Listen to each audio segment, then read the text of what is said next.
Salut c'est Bert. Aujourd'hui on se retrouve pour une nouvelle vidéo sur comment utiliser les JDAM, entre autres les GBU38. On peut remarquer d'ailleurs qu'on est sur Cola, la map qui vient de sortir aujourd'hui. Donc avant d'utiliser les bombes GPS, les JDAM, c'est bien important de savoir comment un TGP fonctionne. Lorsque vous bougez votre curseur sur le TGP va bouger en relation avec le terrain. Ça veut dire que si je regarde une cible, par exemple le bâtiment, le cube qui est juste ici, si avec mon TGP je regarde le bâtiment, la ligne qui n'est pas exactement à droite, mais c'est pas grave. Le TGP va pas directement s'arrêter sur le bâtiment, il va traquer le bâtiment. Il va continuer à regarder à travers pour aller chercher le terrain qui est juste en dessous.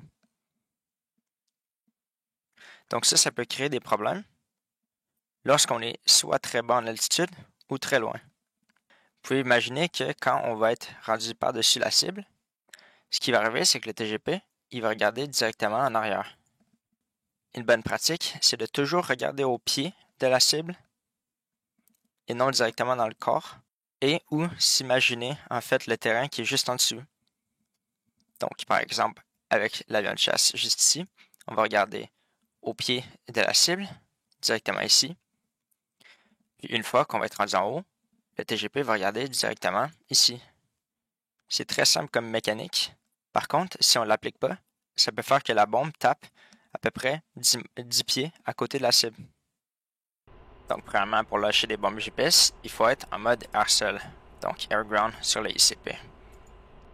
Ensuite, on va aller sur la page SMS, sur notre écran droit, peu importe, droite ou gauche.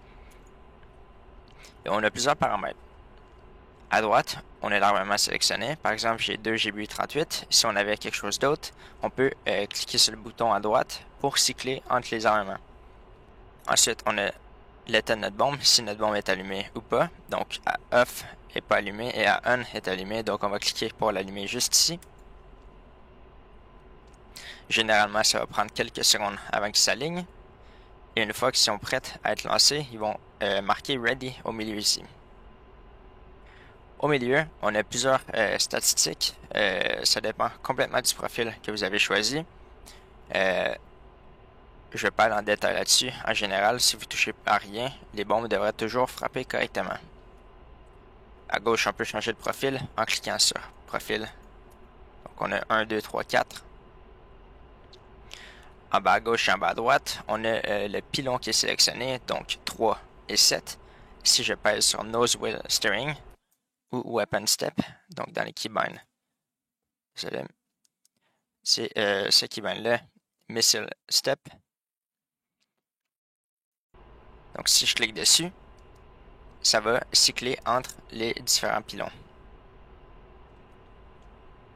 Donc en fait le 3 c'est lui de gauche et le 7 lui de droite.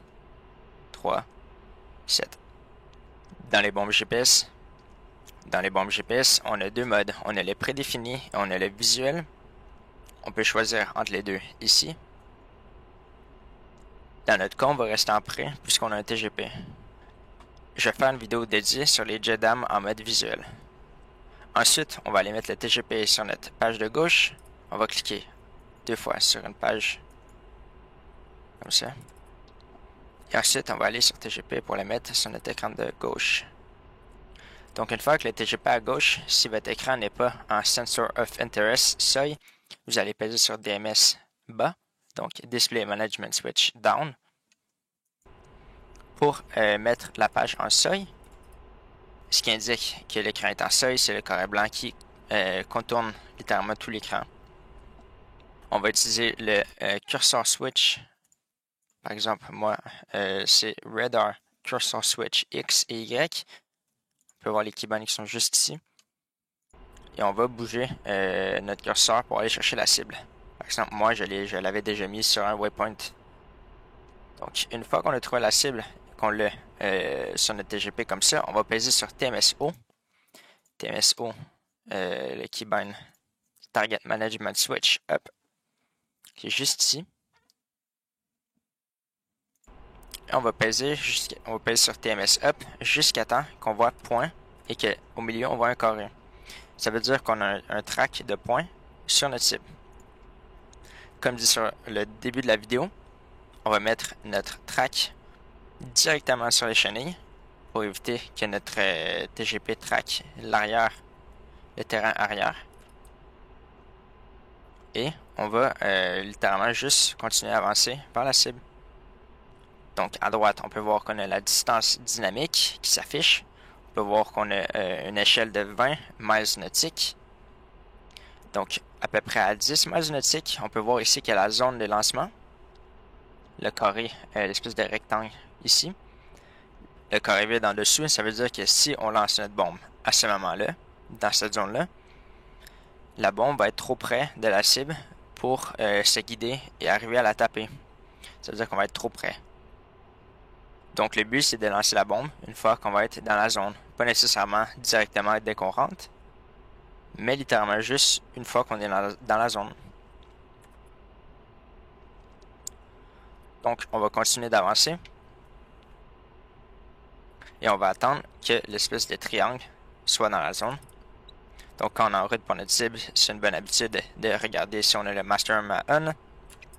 Et oui, on l'a à on juste ici. On rentre bientôt dans la zone de tir. On peut même voir la queue qui est juste ici. Et voilà, on est dans la zone. Je peux attendre encore, peu importe, en autant que je sois dans la zone. Quand je pèse sur le Weapon Release, derrière le keybind pour lâcher la bombe, c'est justement WPN-REL pour Weapon Release Button Depress. Et par exemple, si je trouve que je suis assez près, je vais peser sur Weapon Release. Et j'ai une bombe qui s'est lâchée. Et voilà.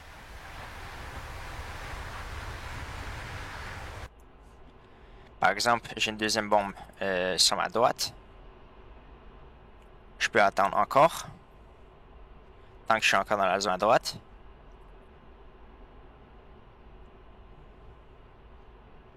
Et par exemple, je peux repaiser ici.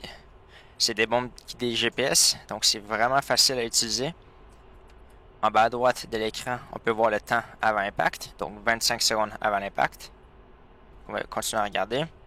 C'est une bonne pratique quand on survole la cible de faire un genre d'inclinaison vers la droite, que le TGP ne soit pas bloqué par notre avion. 10 secondes avant impact.